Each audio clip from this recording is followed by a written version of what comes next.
Hi friends, ഇന്ന് ഞാൻ നിങ്ങൾക്ക് മുമ്പിൽ വന്നിട്ടുള്ളത് വളരെ ഇൻട്രസ്റ്റിംഗ് ആയിട്ടുള്ള PSC പരീക്ഷയിൽ ഒഴിവാക്കാൻ പറ്റാത്ത ഒരു വിഷയവുമായിട്ടുള്ളതാണ്. 2025 നോബൽ പ്രൈസ് നേടിയ ജേതാക്കളെ പറ്റിയാണ്. ആദ്യമായിട്ട് നമ്മൾ ഡിസ്കസ് ചെയ്യുന്നത് സമാധാനത്തിന് ആരാണ് നോബൽ പ്രൈസ് നേടിയത്. നമുക്ക് പറയാം, മെരിയ കൊറീന മച്ചാഡ എന്ന് പറയുന്ന വെനസ്വലക്കാരിയാണ്. അവർ അവിടുത്തെ പ്രതിപക്ഷ നേതാവാണ്. ജനാധിപത്യം സ്ഥാപിക്കുക എന്ന ലക്ഷ്യത്തോടു കൂടിയുള്ള അവരുടെ പോരാട്ടങ്ങൾക്കാണ് സമാധാനത്തിലുള്ള നോബൽ പ്രൈസ് അവർക്ക് ലഭിച്ചത്.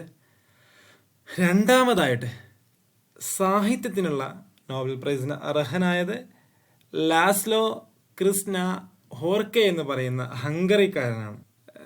മൂന്നാമതായിട്ട് എക്കണോമിക്സിൽ, സാമ്പത്തിക ശാസ്ത്രത്തിൽ നോബൽ പ്രൈസിന് അർഹരായിരിക്കുന്നത് Philip Aghion from France, Joel Mokyr അമേരിക്കക്കാരനാണ്, Peter Howitt from Canada. Next, കെമിസ്ട്രിയിൽ നോബൽ പ്രൈസിന് അർഹനായിരിക്കുന്നത് റിച്ചാർഡ് റോബർട്ട്സൺ എന്ന് പറയുന്ന ഓസ്ട്രേലിയക്കാരൻ, സുസുമു കിറ്റാഗാവ എന്ന് പറയുന്ന ജപ്പാനുകാരനും ഉമർ എം ഓഗി എന്ന് പറയുന്ന അമേരിക്കക്കാരനുമാണ്.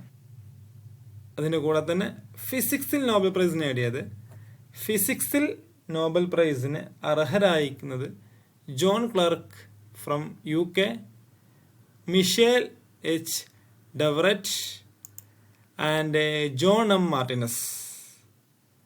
അവസാനമായിട്ട് മെഡിസിനിൽ നോബൽ പ്രൈസിന് അർഹനായിരിക്കുന്നത് Mary E Brunkow from America, Shimon Sakaguchi, ആ കേൾക്കുന്ന പോലെ തന്നെ Japan, Fred Ramsdell from America. അപ്പോൾ മറ്റൊരു വിഷയമായിട്ട് നമുക്ക് നാളെ കാണാം.